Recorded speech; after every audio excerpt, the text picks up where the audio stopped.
Welcome to another episode of Everybody In. I want to say thank you so much for joining us, also for our series on whiteness and what it means to be white. So, as a as a non-white person, I can't say what it means to be white. I can just share some of the effects of what I know of experiencing whiteness and white folks. And so I want to say thank you so much for Dr. Mary Ferguson for engaging in this process, this conversation with us. So you can find her at maryrferguson.com. That's her website. And we'll just share some of the teachings that Mary shared with us. And so when we thought about this, so first of all, what is it that motivates us?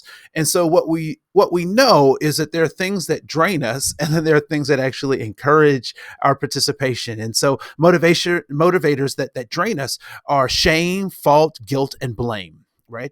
And motivators that fuel us are curiosity, exploration, and problem solving, and being productive, being helpful, right? And so we can use data, science, and our values to either drain folks or we can fuel folks. And so I encourage us to think about how do we phrase our conversations, how do we direct our sessions that actually empower people to be productive, that use those positive motivators that fuel people, as opposed to shutting them down through some of the techniques that are designed to kind of drain them. And so that's important to recognize, and to really think about this idea of what we normalize, and challenging this idea of what is normal or what is right, or in some cases, what is true. Because what we do know is something that was true 100 years ago about the natural world, we would perceive now to be somewhat laughable. And so I really like this phrase: instead of making the strange unfamiliar, let's make the unfamiliar strange. And so let's take some time to challenge our thinking. And so that's what this session really is encouraging.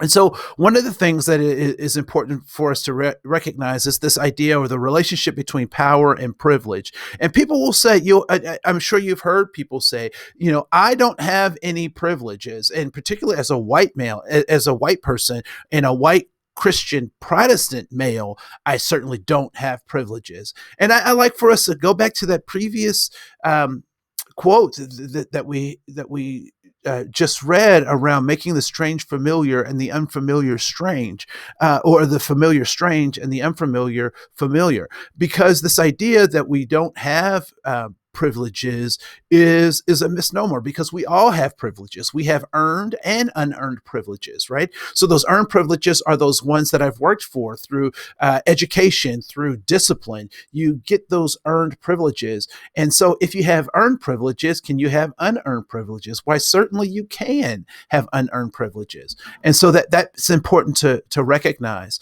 And to also recognize, people want to have conversations about the notion of a supremacy culture. Well, just know that if you have a hierarchy, you are going to have those individuals who, if you have hierarchies, if you believe in hierarchies or you participate in hierarchies, you are going to have those people who seem to be at the summit of that hierarchy, or to reign supreme upon that hierarchy, right? So to say that there isn't a supremacy culture is not to totally, maybe you don't totally understand what that means, right? So this idea that you reign supreme, right? So there's that. And then what I also believe, and particularly when it comes to whiteness, is that whiteness is a byproduct, or this white supremacy, if you will, is a byproduct of primacy. This notion that white is central to all things, in the middle of all things, the thing that all things should be defined as. And so Dr. Ferguson goes into that in her talk in greater depth. But I just want to plant that seed for you. And you'll hear people say, well, I worked hard, so I don't have any privileges because I worked hard. And I'm not suggesting that you didn't work hard. And But what I will also say is that there is this relationship between power and privilege once primacy has been established that says that my work is normal work, that what I'm doing is what's supposed to be done. And so what we recognize is that there are some psychological benefits to being the one who describes things, who names things, who makes things normalized. I think Dr. Peggy McIntosh kind of touched on that. It wasn't as developed then as it is now, but this notion that once you get to define what normal is, who are the winners? The winners are the ones who get to write history, who tell the stories.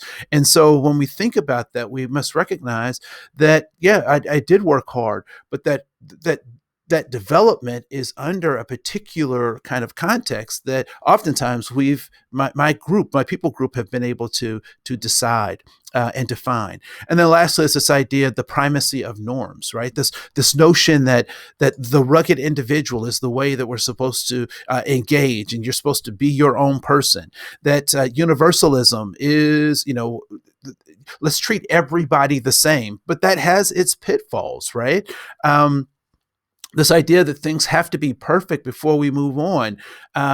Sometimes things can be a little bit less than perfect and still move on if we have group consensus to do so. We also must recognize that this idea of the reigning supreme also means that people have a right to comfort. That is, it is okay for me to be comfortable, but it is not okay for me not to be comfortable, right?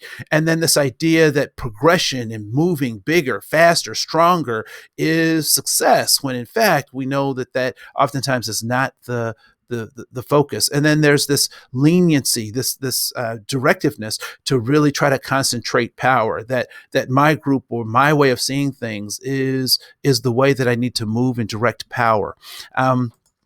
And so with those things in our minds, Dr.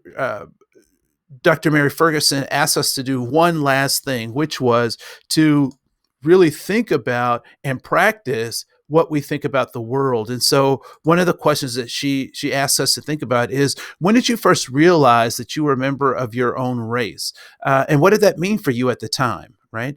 Why is it important that world events and things that are happening change your relationship to your race? So what happened to you as that occurred? Because one of the things that we'll talk about in another session is this idea of racial identity for white people oftentimes develops much later than it does for their colleagues of color.